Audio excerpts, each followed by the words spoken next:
কোটা না মেধা, সবাই বলছিল মেধা মেধা। আমরাও সেই মেধার পক্ষে অবস্থান নিয়েছিলাম। আর সেই কোটা আন্দোলনকে কেন্দ্র করে দিন শেষে আমরা দেখলাম সরকার পতন হয়ে গেল। আর সেই সরকার পতনের পর হাজার হাজার ছাত্র জনতা যারা এই মানে ঘটনাগুলোর পেছনে অবদান রাখলো, তাদের মধ্যে অনেকে এখনো চিকিৎসাধীন আছে, প্রপার চিকিৎসা পাচ্ছে না। আবার অনেকেই আপনার কি বলা হয় যে মারা গেছে, তাদের পরিবারগুলো ঠিকমতো অর্থনৈতিক সচ্ছলতা এখনো ফিরে পায়নি।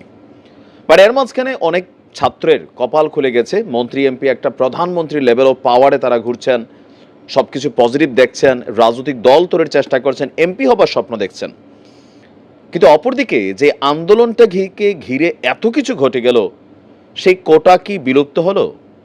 আবার সেই কোটাকে সামনে আনার পরে আজকে আমরা মেডিকেল ভর্তি পরীক্ষার রেজাল্টটা নিয়ে কথা বলছি। আমরা দেখলাম গতকালকে আবার বৈষম্য বিরোধী ছাত্ররা এই কোটা নিয়ে একটা আবার মানববন্ধন করলো। মানে আমার কাছে মনে হয়েছে এটা একটা ফাইজলামি ছাড়া আর কিছুই না। কেন ফাইজলামো বললাম? যে এই কোটা মেধা আন্দোলন থেকে সরকার পতন ঘটলো, এখন সরকারে তো এই মেধার লোকেরাই বৈশা আছে, তাই না? তো তাহলে 24-25 শিক্ষাবর্ষের ভর্তি পরীক্ষার যে ফলটা প্রকাশিত হলো, সেখানে দেখলাম আমরা কোটার প্রাধান্য শেখ হাসিনার সরকার যেমন রেখেছিল ঠিক তেমনই আছে। তাহলে প্রশ্ন হচ্ছে যে কোটা আন্দোলন কি একটা বাহানা ছিল?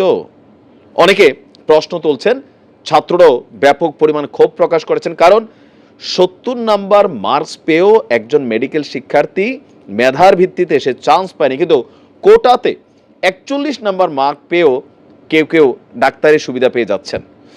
দর্শক, দেশের সরকারি বেসরকারি মেডিকেল কলেজের আজকে গতকালকে সম্ভবত রেজাল্টটা প্রকাশ করা হয়েছে। সেখানে আমরা দেখছি যে পাশের হার 45.62%। অংশগ্রহণ করেছিল 1,31,729 জন পরীক্ষার্থী। মোট 60,095 জন ভর্তি পরীক্ষায় উত্তীর্ণ হয়েছেন।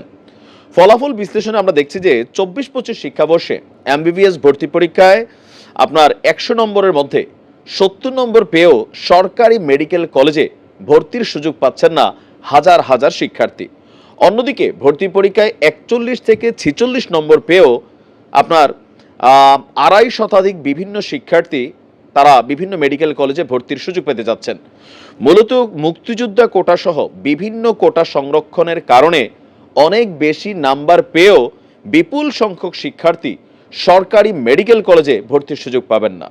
এটা নিয়েই তো শেখ হাসিনা বলছিল যে মুক্তিযোদ্ধার নাতিরা কোটা পাবে নাকি রাজাকারের পাবে। তখনই তো আওয়াজ উঠছিল, আমি কে তুমি কে, রাজাকার রাজাকার। তারপরে ঘটে গেল সেই জুলাই আগস্ট বিপ্লব। তারপরে আমরা দেখছি যে এই ছাত্রদের ইস্যুগুলা কোথায় গেল, কেন এখনো সেই কোটার সুবিধাই রয়ে গেল? তাহলে মেধাওয়ালারা যারা রাস্তায় নামলো, মারা গেল, আহত হয়ে আছে জনতা, তো এরা কি ভাই সবাই মূলা পাইলো? কারণ কি আমি এটা টলারেট করার সুযোগ নেই। এই কারণেই এই মুহূর্তে সরকারের প্রত্যেকটা সেক্টরে এই মেধার সরকার বৈশা আছে। তাহলে কেন এটার রেজাল্টের মধ্যে এখন এটা চলে আসলো? আর বৈষম্য বিরোধীরা মানববন্ধন করবেন কেন? আপনারা, সরকার তো আপনাদেরই। আমরা দেখছি যে আপনার স্বাস্থ্য শিক্ষা অধিদপ্তর বলছে দেশের 57টি সরকারি মেডিকেল কলেজে মোট 5,380টি আসনের মধ্যে মুক্তিযোদ্ধার পুত্রকন্যা নাতি নাতনিদের জন্য 269টি এবং পশ্চাৎপদ জনগোষ্ঠীর জন্য 39টি আসন সংরক্ষিত। সাধারণ আসনের মধ্যে বিভিন্ন বিভাগের জন্য নির্দিষ্ট সংখ্যক কোটা রয়েছে। মেডিকেল ভর্তি পরীক্ষায় পাশ হচ্ছে 40, পাস নাম্বার পেয়েই মুক্তিযোদ্ধা এবং পশ্চাৎপদ জনগোষ্ঠীর উপজাতি শিক্ষার্থীরা সরকারি মেডিকেলে ভর্তির জন্য নির্বাচিত হয়েছেন। মুক্তিযুদ্ধ কোটায় সব মিলিয়ে আসন রয়েছে 269টি, পাশ করেছে 193টি। তাদের তথ্য যাচাই করা হবে ভর্তির জন্য চূড়ান্ত মনোনয়ন দেওয়ার আগে। এখন আমরা যদি দেখি যে এই বিষয়টা নিয়ে তারা বলছেন, এখন কি বলা হয় যে আপনার মেডিকেলের যারা ছাত্ররা আছেন মেধার তালিকায় যারা এখানে চান্স পাচ্ছে না, তারা বলছে যে ভাই মানে ছাত্র জনতার অভ্যুত্থানের পরও কোটা বহাল রাখার সিদ্ধান্তটা আসলে কেমন হলো? সার্জিস বলছেন ভর্তি পরীক্ষা এখনো কিসের কোটা, আজ থেকেই এই শোষণের শেষ হতে হবে, ফুল স্টপ। তো আন্দোলনে নেমে যাও, ডাক দাও সবাই রাজু ভাস্কর যায়। তোমাদের এই স্টেটাসে আসলে সাধারণ ছাত্ররা কি পেলো? তোমরা মন্ত্রী এমপি বিভিন্ন জায়গায় গাড়ি টাড়ি, ভাই ভালোই তো, যে মানুষের দরকার নিজে দেখ, মানে লাইফটা এনজয় করছো। এখন যে মেধার জন্য এত কিছু হইলো, তো সেই মেধার মূল্যায়নটা কোথায় রইল? কোটার সুবিধাটা কেন রয়ে গেল? তোমরা এটা নিয়ে কি ভূমিকা রাখছো সরকারের মধ্যে? তোমরা তো দেখছি ভাই সারা বাংলাদেশে রাজনৈতিক দল গঠনের উদ্দেশ্যে দৌড়াচ্ছ। টিম তৈরি করতেছো, এমপি হওয়ার স্বপ্ন দেখতেছো, ইঙ্গিত দিচ্ছ, ইশারা দিচ্ছ, কিন্তু যেটা হওয়ার দরকার ছিল সেটা কেন হলো না? এটার জবাবদিহিতায় এই সমন্বয়কদেরকেই করতে হবে, সরকারকে না।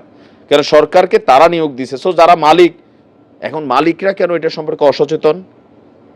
আমি বলছি যে ছাত্ররা, এই যে সমন্বয়করা, তারা এখন আর ছাত্র নাই কেউ, তো ছাত্রদের প্রতি ফিলিংসটা তাদের কতটুকু থাকবে সেটাও জানি না।